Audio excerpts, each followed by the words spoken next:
So I have worked in call centers for the past 5 years, and I feel like I'm an expert on humans.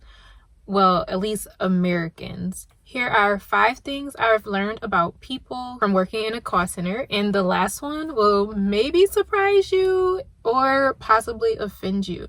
So, number one, the regional differences amongst Americans are kind of astounding.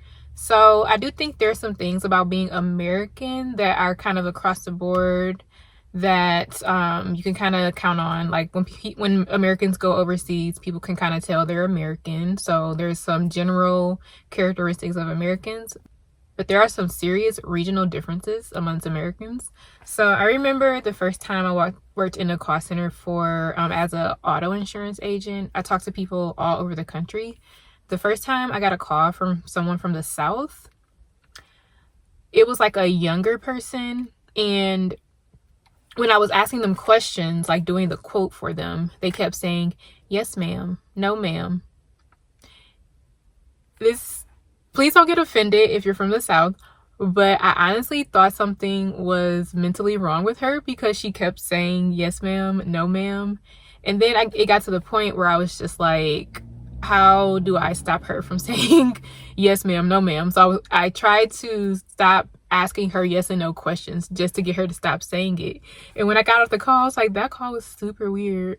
But then I would get, of course, as time went on, I would get other calls from people from the South, and they would do the same thing, just say yes, ma'am, no, ma'am. And it was mostly from younger people. So I'm like, oh, okay, this must be a Southern thing. Like they must be just really respectful in that way, like when talking to people in that way. And then another thing I noticed about people from the South is that they are like super laid back. Like just, I don't know. It's just, they have this super laid back energy about them. And I really like talking to like people from the South. Like a lot of people from the South, they're just super laid back. Now, I will say people from California, I also noticed something about people from California. Like people who live in the more remote areas, the more mountainous areas, they are more laid back. Like they have that more chill, laid back vibe that you would expect from someone from California. Like that hippie type chill, laid back characteristic that you like, kind of like a stereotype from people from California. I noticed that is usually people who are in more smaller towns, more remote areas. So the people from like the bigger cities in California, they act like what I would expect New Yorkers to act like. So they're more really straightforward. They're really business like minded or business oriented. Like how they talk to you, they're like, let's just get straight down to business.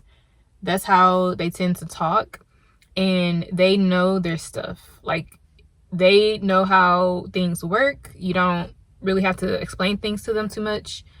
I noticed that about Californians, like from larger areas. The second thing I've noticed about people are that most people are actually really polite and kind. It's not really common to get people who are rude. That's what I've noticed. I'm sure in like different industries and different call centers that might not be the case depending on like what type of call center you work in. But I've worked in a call center as a customer service agent for a Medicare insurance plan. And I would say when the members would call me, most of the time they were not rude. They may have been upset. They may have been frustrated about something, but they never really took it out on me. I can't remember really one occurrence that stood out to where someone was rude to me when I worked in customer service.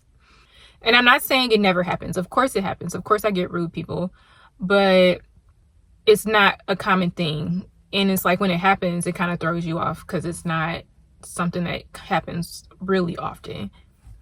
It's just interesting to me, and this kind of was interesting to me because I would think people would be more rude over the phone, because I feel like when people have a safety barrier, like say for instance, when someone has road rage, your car is a safety barrier, so you feel more comfortable having road rage because you have that safety barrier around you of your car. Versus, say, if you're in the store and someone's walking too slow, you're not going to be like, hurry up, walk faster. So yeah. And I feel like when you talk to someone on the phone and you don't know them, you know most likely you're never going to speak to that person again. There's more of that safety barrier for you to act out. But most people don't do that. And I feel like it's just still that human connection you have. You still have that human connection over the phone where you realize it's a human and you're kind of connecting on that human to human level. And the third thing I noticed is that people who are rude, the people who were rude the most, were people who were at work themselves. So like I said, I worked in customer service for a Medicare Advantage insurance plan, and I would get people calling from who represented hospitals, medical facilities, doctor's office. They would call to check on claims. They would call to check on eligibility for members. They would call about to check on prior authorizations, different things. So they would call for different things, and I would have to assist them. And I would say a lot of these people, not like a really high percentage, but when I got someone who was rude, it was someone who was at work and who was supposed to be professional. Then definitely when I got calls from insurance brokers, I didn't get them all the time, but 90% of the time, if I got a call from an insurance broker, they were rude. They were jerks. They were condescending. They were annoying. Everyone hated talking to them. I don't know. I'm like, what is wrong with y'all? Like every time, like 90% of the time I talked to them, the insurance brokers, they were so rude. I could not stand getting a call from them. And it's like they talk to you like they would talk down to you like I didn't know what I was talking about, when literally my whole job is to know this plan front and back. You sell multiple plans. I know this plan front and back. That's what I really hated about as far as talking to them too. Fourth thing that I noticed too is that just because someone calls and they speak Spanish, that does not mean that they don't understand English, and it doesn't mean that they don't speak English. They may be more comfortable talking or speaking Spanish, especially if you're calling about insurance. You want to make sure you understand what's being said to you. So I was under the impression, like when I would get calls, like where I work now, I'm an insurance agent for a Medicare Advantage plan. And I would get calls from Spanish speakers where they would need me to get a translator on the line. And I will always assume that they did not speak English. Just that's why they need a translator, because they don't speak English. But there was the first time I noticed that someone did, that was not the case, is when, I'm sure you're not slow. You know how a translator would work. So I say something in English, the translators, they translate it in Spanish, and then the caller said something in Spanish and the translator translated in English. So yes, that's how it works. I'm sure you knew that. But there was one call where I would say something in English and then he would respond to me in Spanish before the translator could translate it in English.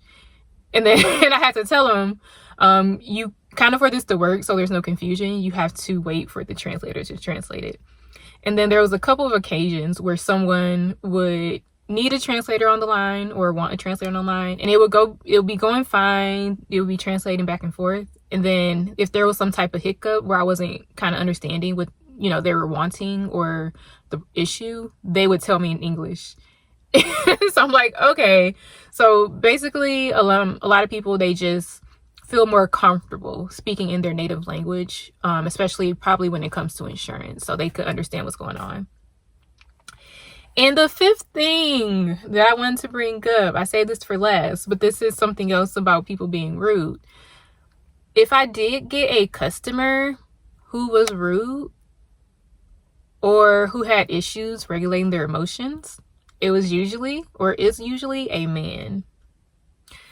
Don't fight me. Don't fight me. This is my opinion. This is my experience. I'm not saying I never got rude women. Like I said, people, they get upset, they get frustrated, and they won't necessarily take it out on me.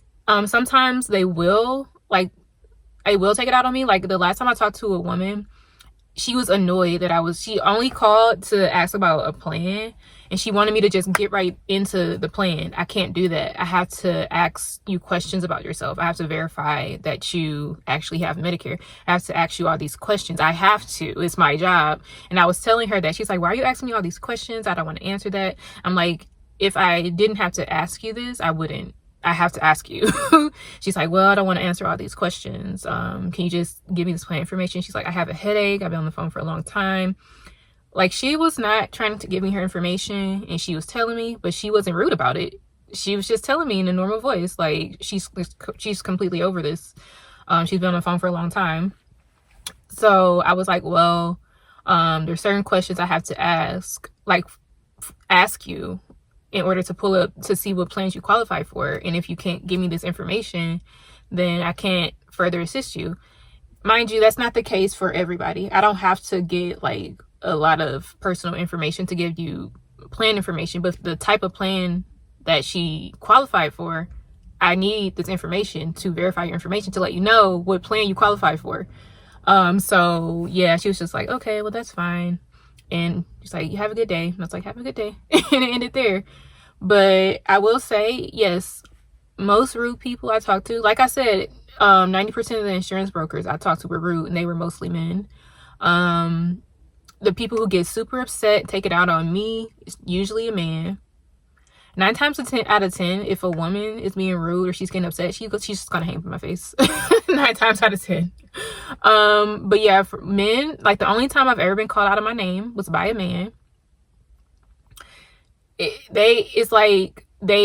Anger is an emotion. You're emotional. You have issues regulating your emotion, and anger is an emotion. So that's the emotion they will exhibit towards me, like anger, aggression. I think too, at the same time, like if a man's being rude or aggressive or is angry, it feels more volatile than a woman. I don't know if it's because of they have a deeper voice, or